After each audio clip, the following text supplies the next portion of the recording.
ರಾಜ್ಯದಲ್ಲಿ ಕಬಡ್ಡಿ ಪಂದ್ಯಾವಳಿ ಧಾರವಾಡದಲ್ಲಿ ಕೇಂದ್ರ ಸಚಿವರಾದ ಪ್ರಹ್ಲಾದ್ ಜೋಶಿ ಪ್ರಸ್ತುತಪಡಿಸುವ ಸಂಸತ್ ಕ್ರೀಡಾ ಮಹೋತ್ಸವದ ಅಂಗವಾಗಿ ಧಾರವಾಡ 71 ಕ್ಷೇತ್ರದ ನರೇಂದ್ರ ಗ್ರಾಮದಲ್ಲಿ ಫೆಬ್ರವರಿ 20 ಮತ್ತು 21ರಂದು ಕಬಡ್ಡಿ ಪಂದ್ಯಾವಳಿ ಆಯೋಜಿಸಲಾಗಿದೆ ಎಂದು ಜಿಲ್ಲಾ ಬಿಜೆಪಿ ಯುವ ಮೋರ್ಚಾ ಅಧ್ಯಕ್ಷ ಶಂಕರ್ ಕೋವೇರಿ ದೇಸಾಯಿ ತಿಳಿಸಿದರು.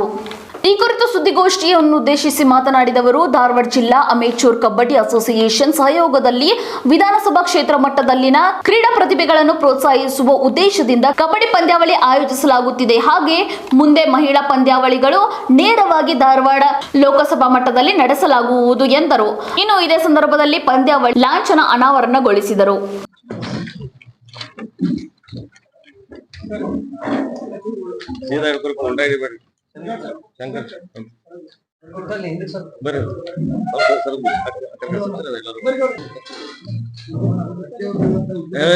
ನಾವೆಲ್ಲ ಗುರ್ತಿರ್ತಾವ ನಮಗೂ ಗುರ್ತಿರ್ತಾವ ನಮಗೂ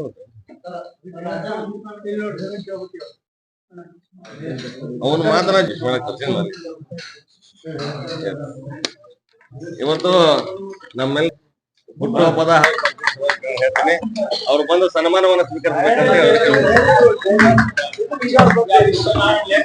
ಈ ಫೋಟೋ ಯಾರು 20 ಮತ್ತು 21ರಂದು ಸಂಸದ ಕ್ರೀಡಾ ಮಹೋತ್ಸವ ಕಾರ್ಯಕ್ರಮವನ್ನು ಧಾರವಾಡ 71 ಮತಕ್ಷೇತ್ರದ ವ್ಯಾಪ್ತಿಯಲ್ಲಿ ಬರುವ ನರೇಂದ್ರ ಗ್ರಾಮದಲ್ಲಿ ಹಮ್ಮಿಕೊಳ್ಳಲಾಗಿದೆ. ಈ ಒಂದು ಕ್ರೀಡಾ ಮಹೋತ್ಸವನ ಶ್ರೀ ಪ್ರಹ್ಲಾದ್ ಜೋಶಿ ಅವರ ಒಂದು ಪ್ರಾಯೋಜಿತದಲ್ಲಿ ಧಾರವಾಡ ಜಿಲ್ಲಾ ಅಮಚೂರ್ ಕಬಡ್ಡಿ ಅಸೋಸಿಯೇಷನ್ ಸಹಯೋಗದೊಂದಿಗೆ ಮಾಡಲಾಗುತ್ತಿದೆ. ಇದರಲ್ಲಿ ಒಟ್ಟು ಬಹುಮಾನಗಳು ಪ್ರಥಮವಾಗಿ 40,000 ರೂಪಾಯಿ, ಎರಡನೇದಾಗಿ 30, ಎರಡನೇದಾಗಿ 20, ಮೂರನೇದಾಗಿ 10 ಆಕರ್ಷಕ ಬಹುಮಾನಗಳನ್ನ ಇಟ್ಟುಕೊಳ್ಳಲಾಗಿದೆ. ನಂತರ ಪ್ರತಿ ಭಾಗವಹಿಸುವ ತಂಡಗಳಿಗೆ ಉಚಿತವಾದ ಟಿ ಶರ್ಟ್ ಅನ್ನು ಕೂಡ ವ್ಯವಸ್ಥೆಯನ್ನ ಮಾಡಲಾಗಿದೆ. ಹಾಗೂ ಅವರಿಗೆ ಆಟಗಾರರಿಗೆ ಎಲ್ಲರಿಗೂ ಊಟದ ವ್ಯವಸ್ಥೆ ಹಾಗೂ ಉಪಹಾರದ ವ್ಯವಸ್ಥೆ ಕೂಡ ಮಾಡಲಾಗಿದೆ. ನಂತರ ವೈಯಕ್ತಿಕ ಬೆಸ್ಟ್ ರೇಡರ್ ಮತ್ತು ಕ್ಯಾಚರ್ ಮತ್ತು ಆಲ್ರೌಂಡರ್ಗಳಿಗೆ 5,000 ರೂಪಾಯಿ ನಗದು ಬಹುಮಾನಗಳನ್ನು ಕೂಡ ಇಟ್ಟುಕೊಳ್ಳಲಾಗಿದೆ.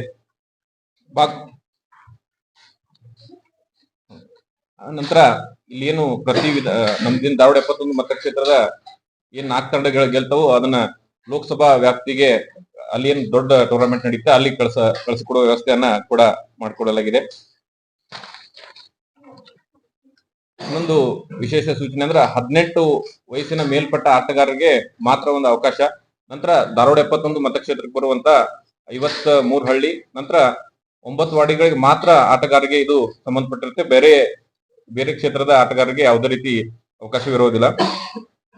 ಮತ್ತೆ ಇನ್ನೊಂದು ವಿಶೇಷತೆ ಅಂದ್ರೆ 20ನೇ ತಾರೀಕು ಸಾಯಂಕಾಲ ಮಂಗಳವಾರ ಕನ್ನಡ ಹಿನ್ನೆಲೆ ಸಂಗೀತ ನಿರ್ದೇಶಕರಾದಂತ ಗುರುಕಿರಣ್ ಮತ್ತು ಅವರ ತಂಡ ಒಂದು ಸಂಗೀತ ಸಂಜೆಯನ್ನ ಕೂಡ ಮಾಡ್ತಾ ಇದೆ.